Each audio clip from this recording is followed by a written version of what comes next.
మానవాళి కొరకు వచ్చాడు, పుట్టాడు అని ఏం చేస్తాం ఈనాడు దినాల్లో చక్కగా క్రిస్మస్ ఆనందాన్ని, సంతోషాన్ని మనకి దేవుడు ఏం చేశారు. ఆయన పుట్టినప్పుడు మనం లేకపోయినా ఆయన వెళ్ళిపోయిన తర్వాత ఆ ఆనందాన్ని, సంతోషాన్ని సర్వ ప్రపంచంలో మానవాళికి అందరికీ దేవుడు సమృద్ధిగా ఇచ్చి ఉన్నాడు. దినాలు ఇలాగ నెల రోజులు కూడా మనకి ఆనందం, సంతోషమే. అయితే ఈ దినాన్ని పేతురు గారు చెప్పిన మాట ఏంటంటే, క్రీస్తు ప్రభువారు నీ కొరకు నా కొరకు వచ్చి ఆయన హ్యాపీగా లేడంట. లేడంట, హ్యాపీగా లేడంట. ఎలాగంట కదా, దేహమందు శ్రమ పడిన వాడుగా కనబడుతున్నాడు. ఏం పడుతున్నాడు చెప్పండి కదా. ఈ లోకంలో పుట్టాడు, బెత్లెహేములో పెరిగాడు, నజరేతులో. ఎన్ని సంవత్సరాలు ఉన్నాడంటే 12 సంవత్సరాల నుంచి 30 సంవత్సరాల దాకా నజరేతులో వడ్రంగి కుమారుగా ఆయన అక్కడ జీవించాడు. పరమ తల్లి చిత్త ప్రకారంగా నజరేతు నుంచి గలిలయ ప్రాంతానికి వచ్చి ఈ యొక్క రక్షణ సందేశాన్ని ఉపమాన రీతిగా బోధించినాడు.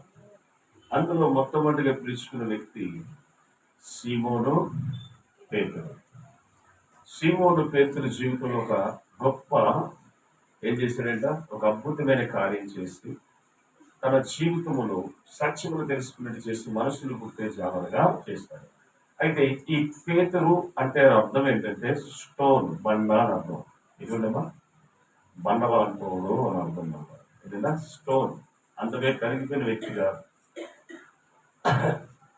ఆ వ్యక్తిని ఏం చేశాడంటే దేవుడు కరగిరిసేసాడంట. ఆమె ఇప్పుడు బండోడు అంటాడు నా భర్త అంటాడు, మొరటోడు అంటాడు నా భర్త అంటాడు, తెక్కోడు అంటాడు అంటాడు మా భర్త అనే అమ్మో దాంతో మాట్లాడాడు తెక్కదే.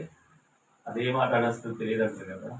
ఈ తెక్కోళ్ళి, బండోళ్ళి, మొరటోళ్ళి ఎవరంట, మనం మార్చిపోయిన ఎవరు మారుతారంట, బండోడినే మార్చిన దేవుడు. ఆమె